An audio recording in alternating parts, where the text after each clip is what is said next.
বিগত লেকচার আমরা দেখেছি খাদ্য নিরাপত্তা। খাদ্য নিরাপত্তার তিনটা ভিত্তি, একটা হচ্ছে খাদ্যের পর্যাপ্ত যোগান, খাদ্য গ্রহণের সামর্থ্য, খাদ্যের সঠিক ব্যবহার। খাদ্য নিরাপত্তা নিশ্চিতকরণে রসায়ন দুটোভাবে ভূমিকা রাখতে পারে। একটি হচ্ছে আমরা বেশি বেশি খাদ্য উৎপাদন করব, এবং এখানে আমরা কেমিস্ট্রিকে ব্যবহার করব। তো কেমিস্ট্রিতে ব্যবহার বলতে রাসায়নিক সার ব্যবহারের মাধ্যমে খাদ্য উৎপাদন বৃদ্ধি করে আমরা খাদ্য নিরাপত্তা নিশ্চিত করতে পারি।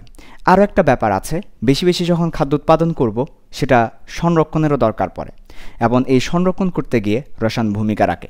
কাজে এখন আমরা দেখব খাদ্য সংরক্ষণে রসায়নের ভূমিকা। খাদ্যটা সংরক্ষণ করব, এতে কেমিস্ট্রি কীভাবে ভূমিকা রাখবে। আচ্ছা, তো খাদ্য সংরক্ষণে রসায়নের ভূমিকা পড়ার আগে আমাকে অনেকগুলো ব্যাপার জানতে হবে। প্রথমত, খাদ্য সংরক্ষণ কেন দরকার?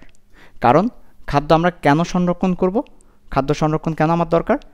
কারণ হচ্ছে খাদ্য দীর্ঘদিন রেখে দিলে পচে যায়, নষ্ট হয়ে যায়। দীর্ঘদিন কেন? অনেক সময় আমরা ফ্রুটস আনি না বাসায়, ফ্রুটস অথবা শাক সবজি একদিন দুই দিন পরে নষ্ট হয়ে যায়। তার মানে আমার খাদ্য সংরক্ষণ করব কিসের জন্য? যাতে নষ্ট না হয়, খাদ্যের পচন যাতে না হয়। তো খাদ্যের পচন কেন হয়? খাদ্যের পচন হয় বেসিক্যালি তিনটা কারণে খাদ্যের পচন হয়। আমরা যদি ওই তিনটা কারণ যদি রিমুভ করতে পারি, তাহলে খাদ্যের পচনটা আমরা রোধ করতে পারবো, খাদ্যের পচন আর হবে না, খাদ্যটা সংরক্ষণ করতে পারবো। ঠিক আছে, তো আমরা প্রথমেই দেখব খাদ্যের পচন হয় কেন সেটা। ওকে, তাহলে 1 নাম্বার আমরা দেখব খাদ্যের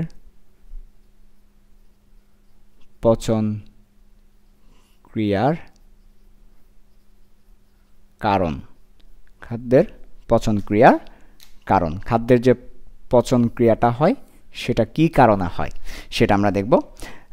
নাম্বার 1, নাম্বার খাদ্যের পচন ক্রিয়ার মূল কারণ হচ্ছে জীবাণুর কারণে খাদ্যের পচন ক্রিয়া হয়। জীবাণুর মধ্যে আমরা উল্লেখ করব ব্যাকটেরিয়ার কথা। ব্যাকটেরিয়া খাবারকে নষ্ট করে ফেলে। ওকে, ব্যাকটেরিয়ার মতো একজন ভাই আছেন, তার চাচাতো ভাই ইস্ট, তার আরও একটা ফুফাতো ভাই আছে মোল্ড। এগুলো সব একই জাতের জীবাণু, ব্যাকটেরিয়া, ইস্ট, মোল্ড। ঠিক আছে, ওকে সো আরও আছে ইত্যাদি এই ধরনের একই জাতীয় যা আছে, এগুলো সবগুলো হচ্ছে জীবাণু। জীবাণু খাদ্যটাকে নষ্ট করে ফেলে অনেক সময়।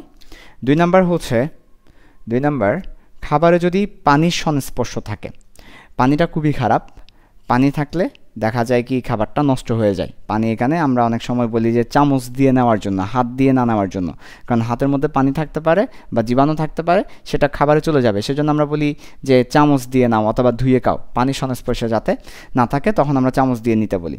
তো এটা হচ্ছে পানির উপস্থিতিতেও আমার খাবারটা নষ্ট হয়। পানির উপস্থিতিতে খাবারটা নষ্ট হয় কেন? কারণ পানির উপস্থিতিতে জীবাণু কী করতে পারে? আক্রমণ বেশি করতে পারে। তাহলে এটাও মাথায় রাখতে হবে, পানির উপস্থিতিতে জীবাণু আক্রমণ ত্বরান্বিত হয়, পচন ক্রিয়া ত্বরান্বিত হয়। পানির উপস্থিতিতে পচন ক্রিয়া ত্বরান্বিত হয়।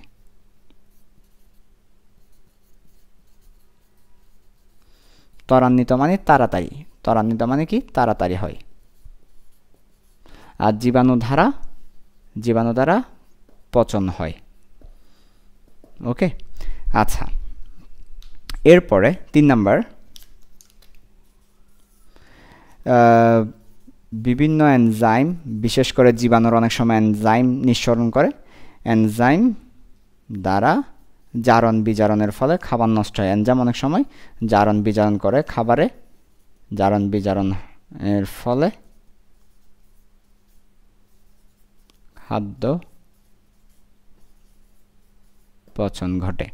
তার মানে এনজাইম দ্বারা জারণ বিজারণের ফলে অনেক সময় খাদ্য পচন ঘটে এনজাইম দ্বারা, সেটা একটু মাথায় রাখতে হবে। এনজাইম দ্বারা জারণ বিজারণের ফলে খাদ্যের কি ঘটে? পচন ঘটে। আচ্ছা, আরও একটা আছে, সেটা হচ্ছে ধাতব আয়ন। অনেক সময় অনেকগুলো ধাতব আয়ন দ্বারাও কিন্তু আমাদের জারণ বিজারণ হতে পারে, এর ফলে খাদ্যের পচন ঘটতে পারে। তার মানে অনেক সময় অনেকগুলো ধাতব আয়ন আছে যারাও খাদ্যের পচন ঘটায়, ধাতব আয়ন। ঠিক আছে, সো ধাতব আয়নের দ্বারাও আমাদের খাদ্যের পচন ঘটতে পারে। সো এই চারটা আমরা বেসিক্যালি বলেছিলাম 3টা কারণ হচ্ছে পানির উপস্থিতিটাকে আমরা অনেক সময় ওই 1 নাম্বারের আন্ডারে ধরি, জীবাণুর মধ্যে দিয়ে দিই। তো 2 নাম্বার বাদ দিলে এনজাইম থাকলো, ধাতব আয়ন থাকলো, জীবাণু থাকলো, এই তিনটা কারণেই মেইনলি খাবারের পচন ঘটে। জীবাণু দ্বারা, এনজাইম দ্বারা, আর একটা হচ্ছে কি ধাতব আয়ন দ্বারা। জীবাণু দ্বারা, এনজাইম দ্বারা, ধাতব আয়ন দ্বারা খাদ্যের পচন ঘটে। এখন আমরা যদি খাদ্যটা সংরক্ষণ করতে চাই তাহলে এই ব্যাপারগুলোকে না করতে হবে। মানে এই ব্যাপারগুলোকে না কিভাবে করব? এই ব্যাপারগুলোকে না করা যায়, একটা হচ্ছে জীবাণু যাতে না আসে সেই ব্যবস্থা করা। তো জীবাণুকে প্রতিরোধ করা, তার মানে একটা হচ্ছে জীবাণু যাতে না আসে। এই জীবাণু যাতে না আসে সেটার জন্য প্রিজারভেটিভস আমরা ব্যবহার করে থাকি। প্রিজারভেটিভস ব্যবহার করে থাকি জীবাণু যাতে না আসে। পানির উপস্থিতি যাতে না থাকে সেজন্য আমরা ড্রাই করে ফেলি, ড্রাইং, শুষ্ক করে ফেলি। যেমন শুটকি মাছ আমরা শুষ্ক করে সংরক্ষণ করি, আচার শুষ্ক করে ফেলি। এনজাইম যাতে আসতে না পারে বা ধাতব আয়ন যাতে আসতে না পারে প্রিজারভেটিভস ব্যবহার করি। অথবা আমরা অনেক সময় কুলিং প্রসেস ফ্রিজের মধ্যে রাখি। ফ্রিজের মধ্যে রাখলে কিন্তু কোনো জীবাণু থাকবে না এবং কোনো ধরনের কিছুই থাকবে না, কুলিং প্রসেস হতে পারে। তার মানে আমরা তিনটা প্রসেস এখানে দেখতে পাচ্ছি। একটা হচ্ছে প্রিজারভেটিভস ব্যবহার করে আমরা খাদ্যকে সংরক্ষণ করতে পারি। খাদ্য পচন ক্রিয়া থেকে আমরা কি করতে পারি? রোধ করতে পারি। খাদ্য পচন রোধ করে খাদ্য সংরক্ষণ করতে পারি প্রিজারভেটিভস ব্যবহারের মাধ্যমে। প্রিজারভেটিভস হচ্ছে জীবাণু থেকে রক্ষা করবে। এরপর কুলিং প্রসেস মানে ফ্রিজিংয়ের মাধ্যমে আমরা করতে পারি। আর হচ্ছে শুষ্ক করে শুটকি মাছ বানাই সংরক্ষণ করতে পারি। দেখো শুটকি মাছ কিন্তু অনেকদিন সংরক্ষণ করা যায়, ঠিক আছে, ড্রাইং প্রসেস। সো লিখো তাহলে খাদ্য সংরক্ষণের কয়টা পেলাম? তিনটা পদ্ধতি পেলাম, প্রিজারভেটিভস, কুলিং আর হচ্ছে ড্রাইং। ওকে,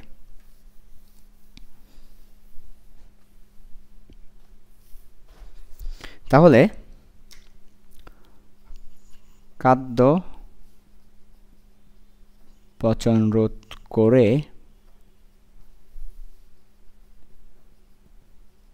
সংরক্ষণের পদ্ধতি কয়টা পেলাম? তিনটি। সেই তিনটি কি কি দেখো তো। নাম্বার 1, প্রিজারভেটিভস ব্যবহারের মাধ্যমে। প্রিজারভেটিভস ব্যবহার করব আমরা, প্রিজারভেটিভস, এটা তোমাদের পড়ানো হবে, প্রিজারভেটিভ।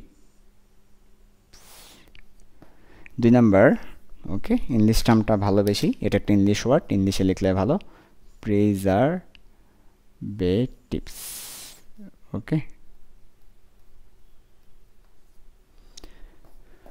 তারপর 2 নাম্বার হচ্ছে শুষ্ককরণ, ড্রাইং প্রসেস। 3 নাম্বার হচ্ছে আমরা কুলিং প্রসেস, যেটা বললাম কুলিং, হিমায়ন বলা হয় কুলিংকে, হিমায়ন, ঠিক আছে, অথবা শীতলীকরণ পদ্ধতি। ওকে, কুলিং প্রসেস। সো এই তিনটা প্রসেস আমরা খাদ্য পচন রোধ করে খাদ্যকে সংরক্ষণ করতে পারি, ঠিক আছে, শুষ্ককরণের মাধ্যমে, হিমায়নের মাধ্যমে, আর হচ্ছে কি প্রিজারভেটিভস ব্যবহারের মাধ্যমে আমরা খাবারকে সংরক্ষণ করতে পারি। আচ্ছা, তো আমরা প্রিজারভেটিভস নিয়ে আলাদা একটা লেকচার নিব। সো এখানে আমরা প্রিজারভেটিভস আলোচনা করছি না, আমরা শুষ্ককরণ আর শীতলীকরণটা দেখাচ্ছি। তারপরের লেকচার আমরা প্রিজারভেটিভস দেখাবো। ওকে, আচ্ছা, তাহলে আসো শুষ্ককরণ এবং শীতলীকরণ পদ্ধতির আমরা এখন দেখব। শুষ্ককরণ এবং শীতলীকরণ। তো দেখো, প্রথমে শুষ্ককরণ। শুষ্ককরণ মানে তো বুঝতেই পারছো, ড্রাইং। আর কি দিয়ে ড্রাই করব? সূর্যের তাপে কিংবা তাপ দিয়ে। তাহলে আমরা সূর্যের তাপে বা তাপ শক্তি প্রয়োগে কি করা হয়? শুষ্ক করা হয়। তো শুষ্ক করলে আমার খাদ্যটা দীর্ঘদিন সংরক্ষণ করার পিছনে কারণ কি? পানিটা বের করে নেওয়া হয়। তো শুষ্ককরণে বেসিক্যালি যেটা হয় সেটা হচ্ছে পানি বের করে নেওয়া হয় খাদ্য থেকে,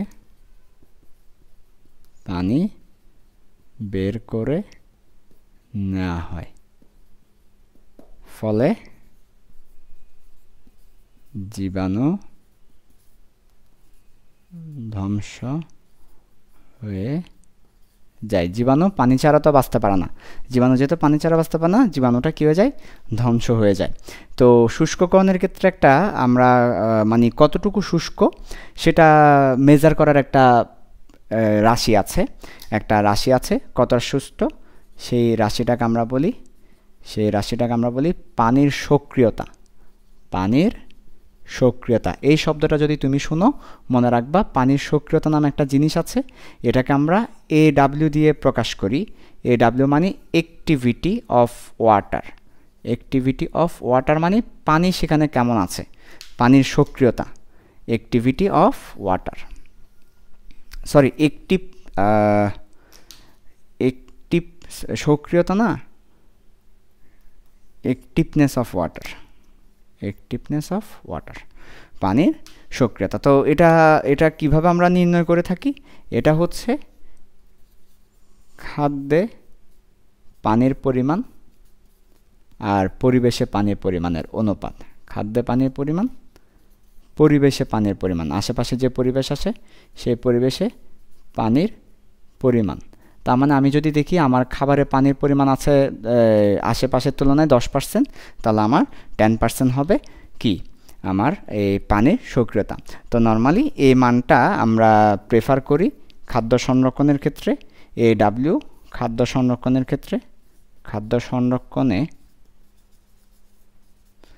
AW 80 এর নিচে রাখা হয়, 80 এর নিচে, 80 এর নিচে, AWটা 80 এর নিচে রাখা হয়, যাতে করে 80 এর নিচে মানে কি 80%, 80 বলতে 80% আর কি, 80%-এর নিচে রাখা হয়।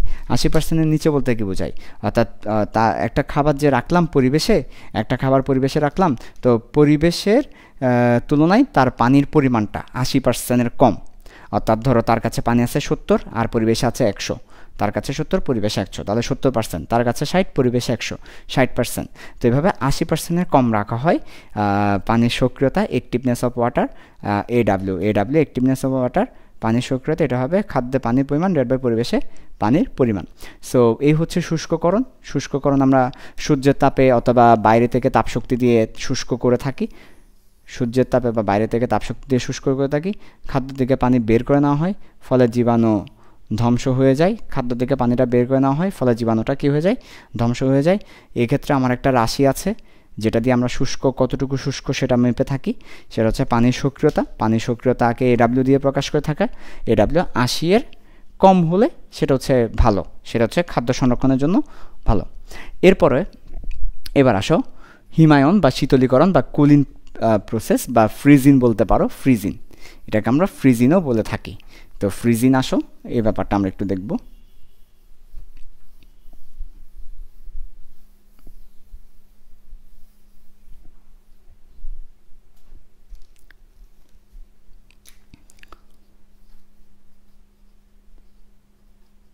ফ্রিজিং, হিমায়ন, শীতলীকরণ, কুলিং, যেভাবেই বলো না কেন সমস্যা নাই, বলো, একটা বললেই হইল।